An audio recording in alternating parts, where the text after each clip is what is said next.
Hello friends, कैसे हो। जी के 2020 यूट्यूब चैनल में आपका हार्दिक स्वागत है।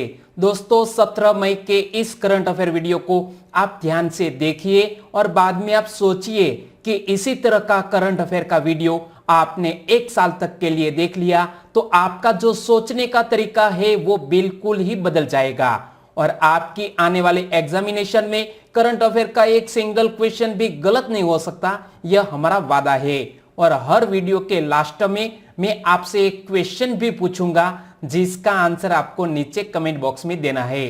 तो चलिए स्टार्ट करते हैं पहले क्वेश्चन से। आज का पहला क्वेश्चन है, हर साल 17 मई को निम्न में से किस दिवस के रूप में मनाया जाता है। तो हर साल 17 मई को यह वर्ल्ड हाइपरटेंशन डे मनाया जाता है, यानी कि इस क्वेश्चन का सही आंसर है option B, world hypertension day. तो हर साल इस दिवस की एक स्पेशल थीम भी रखी जाती है। तो वर्ल्ड हाइपरटेंशन डे 2020 की थीम रखी गई है measures your blood pressure, control it live longer, जो 2020 के इस वर्ल्ड हाइपरटेंशन डे की थीम रखी गई है। और यहां आप पढ़ सकते हैं और यहां गलती से अक्टूबर लिखा गया है, लेकिन हर साल 17 मई को यह दिवस मनाया जाता है। तो बात करते हैं इसी वर्ल्ड हाइपरटेंशन डे की। तो हाइपरटेंशन का दूसरा नाम क्या है? हाई ब्लड प्रेशर या उच्च रक्तचाप इनके दूसरे नाम है। और यह वर्ल्ड हाइपरटेंशन डे मनाने का उद्देश्य है लोगों में हाइपरटेंशन के प्रति जागरूकता फैलाना। और हर साल कब मनाया जाता है? तो 17 मई को मनाया जाता है। और वर्ल्ड हाइपरटेंशन डे पहली बार कब और किसके द्वारा मनाया गया था, वो भी एक क्वेश्चन बनता है। तो पहली बार वर्ल्ड हाइपरटेंशन डे 2005 में मनाया गया था और वर्ल्ड हाइपरटेंशन लीग के द्वारा मनाया गया था। और वर्ल्ड हाइपरटेंशन डे 2019 की थीम क्या रखी गई थी? तो यहां पढ़ सकते हैं, नो योर नंबर। 2019 के इस वर्ल्ड हाइपरटेंशन डे की थीम रखी गई थी। और हाइपरटेंशन एक साइलेंट किलर है, वो भी आप याद रखिएगा। तो दोस्तों, हर क्वेश्चन से जुड़े इसी तरह के फैक्ट मैं आपके सामने रखूंगा और हमारा यह तरीका आपको अच्छा लगता है तो लाइक करना मत भूलिएगा। दूसरा क्वेश्चन, विश्व दूरसंचार एवं सामाजिक सूचना दिवस प्रत्येक वर्ष कब मनाया जाता है? हर साल यह telecommunication and information society day मनाया जाता है 17 मई को, यानी कि इसी क्वेश्चन का सही आंसर है ऑप्शन सी, 17 मई को यह दिवस मनाया जाता है। तो इनसे जुड़े और भी क्वेश्चन बन सकते हैं, जैसा कि विश्व दूरसंचार दिवस मनाने की परंपरा कब शुरू हुई थी? 17 मई 1865 में, लेकिन आधुनिक समय में इसकी शुरुआत 1969 में हुई। और एक क्वेश्चन कि विश्व दूरसंचार एवं सूचना एवं सोसाइटी दिवस तीनों को एक साथ मनाने का निर्णय कब और कहां लिया गया था?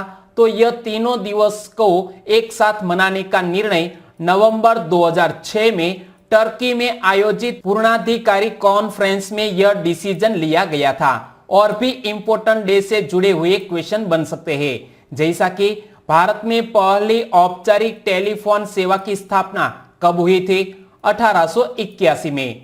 और वर्ष 2020 के विश्व दूरसंचार एवं सामाजिक सूचना दिवस की थीम क्या रखी गई है? तो हर इंपॉर्टेंट डे मनाया जाता है, इसकी एक स्पेशल थीम रखी जाती है। तो इसी साल 2020 के इस world telecommunication and information society day की थीम रखी गई है connected 2030 ICTS for the sustainable development goals, जो 2020 की थीम रखी गई है और इसीलिए इसकी थीम आपको याद रखनी है। और यहां हम बात करते हैं इंटरनेशनल टेलीकम्युनिकेशन डे की। तो किसके द्वारा मनाया जाता है? इंटरनेशनल टेलीकम्युनिकेशन यूनियन के द्वारा यह दिवस मनाया जाता है। और इसका मुख्यालय कहां पर स्थित है?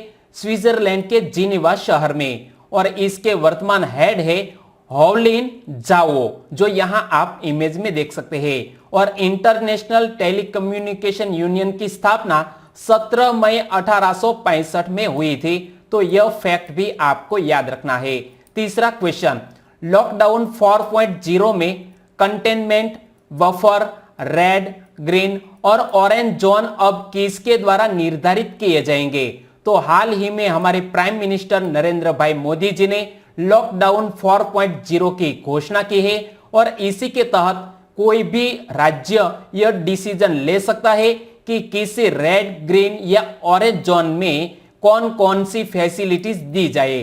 यानी कि इस क्वेश्चन का सही आंसर है राज्य सरकार।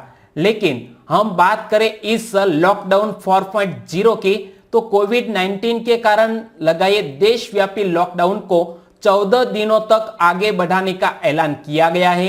अर्थात अब लॉकडाउन 31 मई 2020 तक के लिए बढ़ा दिया गया है। यानी कि जो हमारी इंटरनेशनल फ्लाइट्स है या तो हमारी रेल सेवाएं है वो अब पूरी तरह अभी तक कार्य नहीं कर रही है और अगली 31 मई तक भी वो कार्य नहीं करेंगे। और स्कूल और कॉलेज सहित होटल, मॉल, जिम और रेस्तरां 31 मई तक नहीं खोले जाएंगे।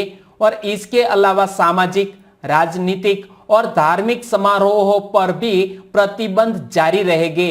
तो इसी तरह का प्रावधान लॉकडाउन 4.0 में किया गया है। लेकिन कोई भी ग्रीन जोन है तो वहां राज्य सरकार अपने आप को छूट दे सकती है। और बात करते हैं अब चौथे क्वेश्चन की। हाल ही में बंगाल की खाड़ी में उठा चक्रवात अम्फान का नामकरण किस देश ने किया है? तो पहले तो यहां इमेज में देखिए, ये है हमारा इंडिया और यहां बे ऑफ बंगाल में उठा है यह चक्रवात जिसका नाम है अम्फान और इसका नामकरण थाईलैंड देश ने किया है। यानी कि इस क्वेश्चन का सही आंसर है थाईलैंड। और यह अम्फान चक्रवात यहां पर ओडिशा और पश्चिम बंगाल से टकरा सकता है और काफी नुकसान पहुंचा सकता है। तो यह नामकरण की पहले तो हम बात करें तो नामकरण की शुरुआत कैसे हुई? हिंद महासागर क्षेत्र के 8 देशों ने भारत की पहल पर इन तूफानों के नामकरण की व्यवस्था 2004 में शुरू की। इन 8 देशों में Bangladesh, Bharat, Maldives, Myanmar, Oman, Pakistan, Thailand और श्रीलंका शामिल है। साल 2018 में ईरान, कतर, सऊदी अरब, यूएई और यमन को भी जोड़ा गया है और इसी तरह नामकरण किए जाते हैं। किसी तरह तो अम्फान नाम थाईलैंड ने दिया है और यह 2004 में सुझाए गए 64 तूफानों के नामों की मूल सूची में आखिरी नाम है। और मौसम विभाग ने तूफानों के लिए 169 नाम पिछले महीने ही फाइनल किए हैं और इसमें सभी 13 देशों से 13 नाम शामिल है और 13 गुना 13 कर दिया जाए तो हो जाएंगे 169। और बात करें इस तूफानों की तो पिछले साल 2019 में कौन कौन से तूफान चर्चा में रहे थे? तो हेलेन का नामकरण बांग्लादेश ने किया था, नानुक का नाम म्यांमार ने रखा था, हुदहुद ओमान ने, नीलोफर और वर्दा पाकिस्तान ने, मैकुनु का नाम मालदीव ने और तितली का नाम पाकिस्तान द्वारा दिया गया था।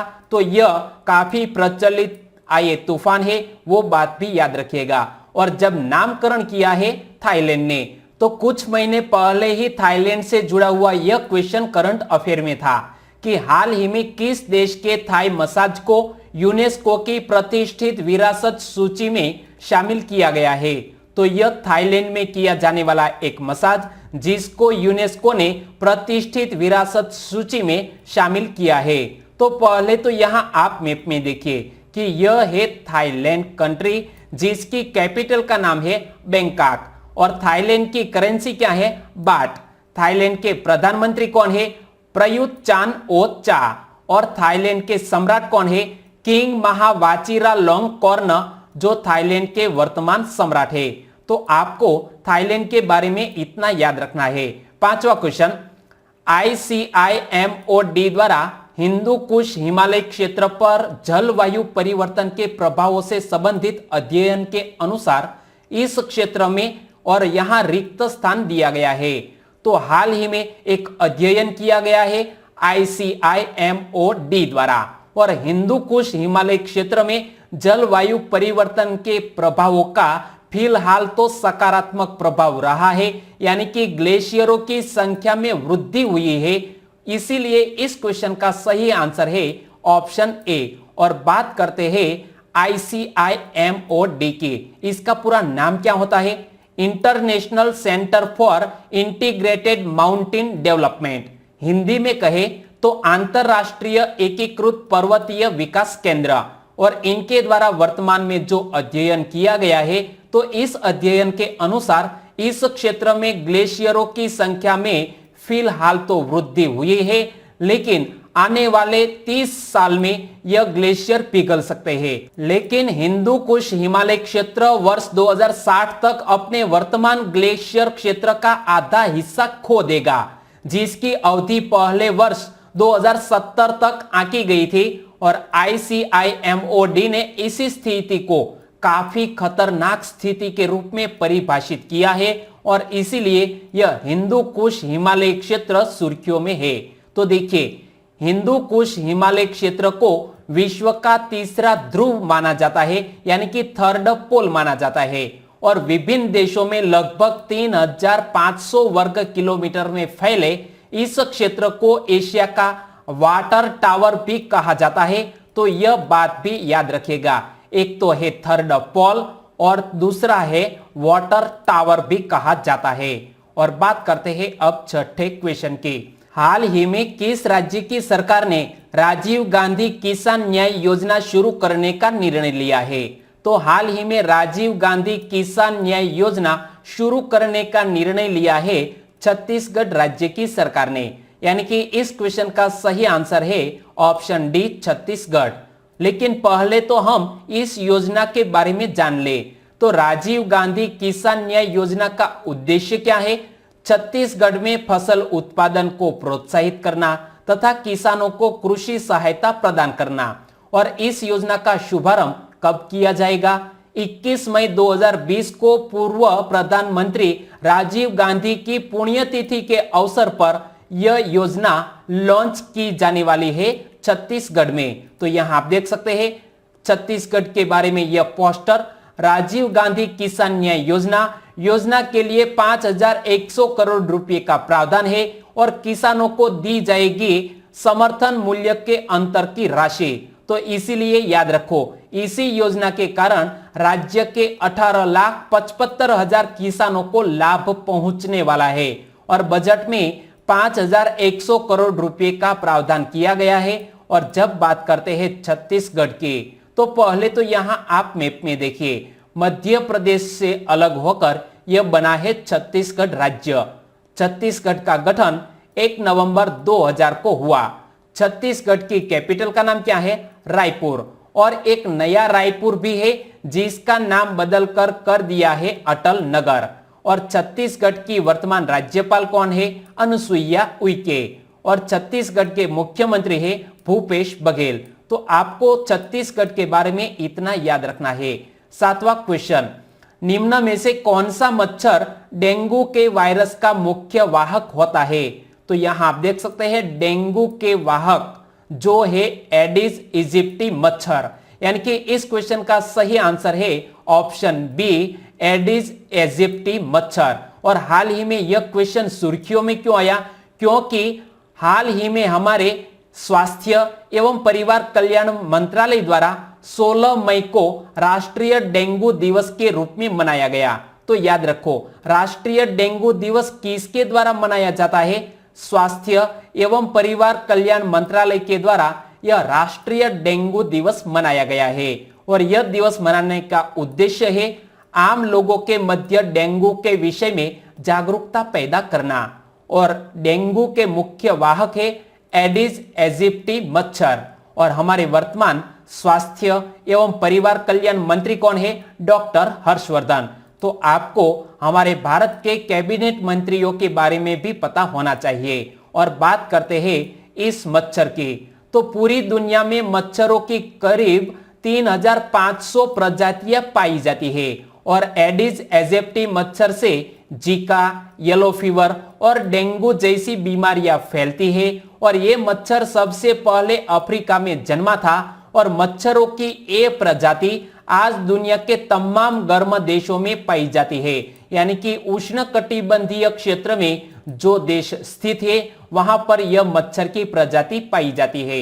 8वां क्वेश्चन, प्रधानमंत्री उज्ज्वला योजना की शुरुआत उत्तर प्रदेश के किस जिले से हुई थी? तो हाल ही में प्रधानमंत्री उज्ज्वला योजना के 4 साल पूर्ण हुए हैं और यह योजना की शुरुआत उत्तर प्रदेश के बलिया जिले से की गई थी, यानी कि इस क्वेश्चन का सही आंसर है ऑप्शन सी बलिया। तो बात करें इस प्रधानमंत्री उज्ज्वला योजना की, तो इसका सफल कार्यान्वयन के हाल ही में 4 साल पूर्ण हुए हैं और अब तक 8 करोड़ परिवारों को लाभान्वित किया गया है, यानी कि गैस कनेक्शन दिया गया है।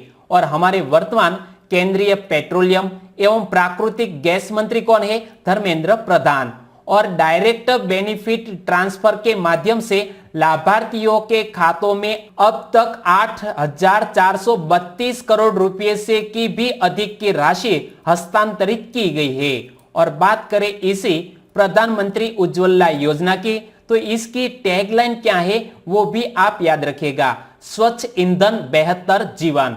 और बीपीएल परिवारों की महिलाओं को निःशुल्क एलपीजी कनेक्शन दिया जाता है और यह योजना की शुरुआत 1 मई 2016 को उत्तर प्रदेश के बलिया जिले से हुई है, यह याद रखो। और इस योजना में नया एलपीजी कनेक्शन उपलब्ध कराने के लिए 1,600 रुपए की नकद सहायता देना शामिल है और यह सहायता राशि केंद्र सरकार द्वारा उपलब्ध कराई जाती है। और इसीलिए धुएं से निजात पाने के लिए और महिलाओं के स्वास्थ्य हेतु यह जो योजना लॉन्च की गई वो हमारी सभी महिलाओं के लिए आशीर्वाद रूप है। 9वां क्वेश्चन, हम सब कोरोना वायरस का संक्रमण कैसे रोक सकते हैं? तो हाल ही में लॉकडाउन 4.0 की घोषणा हमारे प्रधानमंत्री जी ने की है, तो अब हमें डिसीजन करना है कि कोरोना वायरस का संक्रमण हम कैसे रोक सकते हैं। शारीरिक दूरी बनाए रखने से बिल्कुल सही है।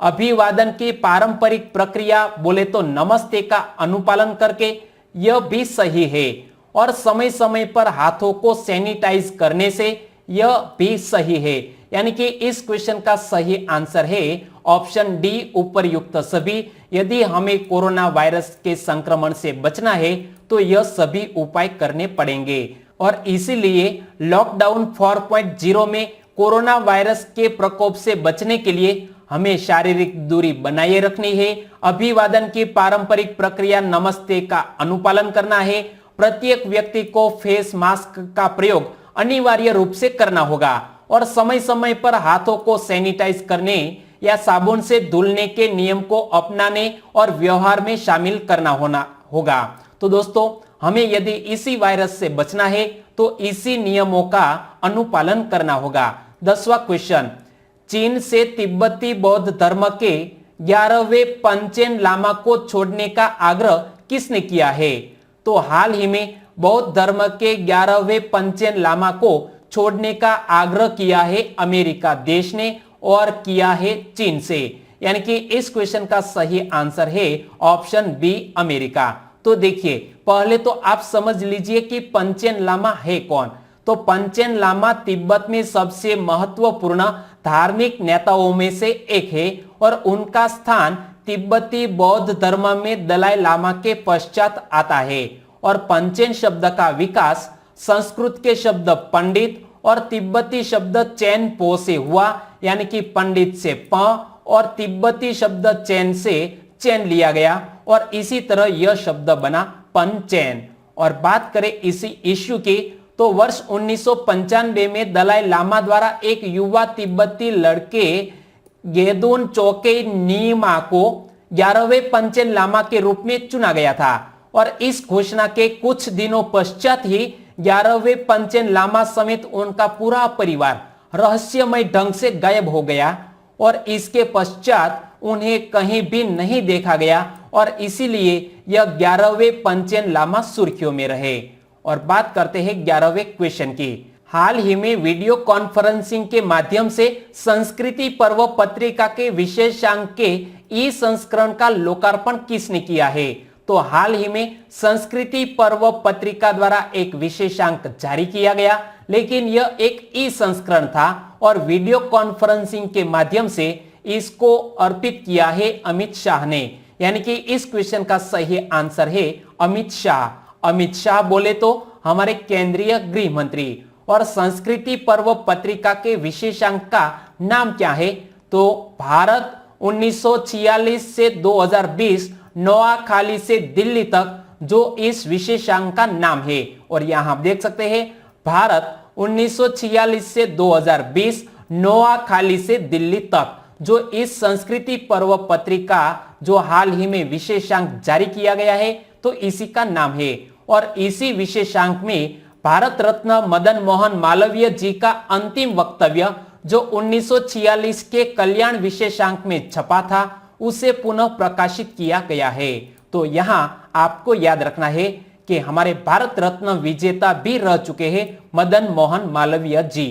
12वां क्वेश्चन, निम्न में से किस संगठन के महानिदेशक ने अपने इस्तीफे की घोषणा कर दी है? तो हाल ही में वर्ल्ड ट्रेड ऑर्गेनाइजेशन के महानिदेशक ने अपने पद से इस्तीफा देने की घोषणा कर दी है। यानी कि इस क्वेश्चन का सही आंसर है WTO। और इसके महानिदेशक कौन है? रॉबर्टो एजेवेडो, जो यहां आप इमेज में देख सकते हैं। तो देखिए रॉबर्टो एजेवेडो के अनुसार वे 31 अगस्त 2020 को इस्तीफा दे देंगे। और रॉबर्टो एजेवेडो विश्व व्यापार संगठन के 6ठे महानिदेशक है और इनकी नियुक्ति 1 सितंबर 2013 को 4 वर्ष के कार्यकाल के लिए की गई थी और इसके बाद उनका कार्यकाल भी बढ़ा दिया गया था। तो देखिए फरवरी 2017 में उन्हें दोबारा WTO के महानिदेशक के रूप में नियुक्त कर दिया और उनका दूसरा कार्यकाल सितंबर 2021 में समाप्त होने वाला था। और इसी के साथ बात करते हैं विश्व व्यापार संगठन के। तो WTO की स्थापना वर्ष 1995 में मराकेश संधि के तहत की गई थी। इसका मुख्यालय स्विट्जरलैंड के जिनीवा में स्थित है। वर्तमान में विश्व के 164 देश इसके सदस्य हैं और 29 जुलाई 2016 को अफगानिस्तान इसका 164वां सदस्य बना था। और बैठक प्रत्येक 2 वर्षों में आयोजित की जाती है। तो यह बात भी आप याद रख लीजिएगा। WTO का पूरा नाम वर्ल्ड ट्रेड ऑर्गेनाइजेशन।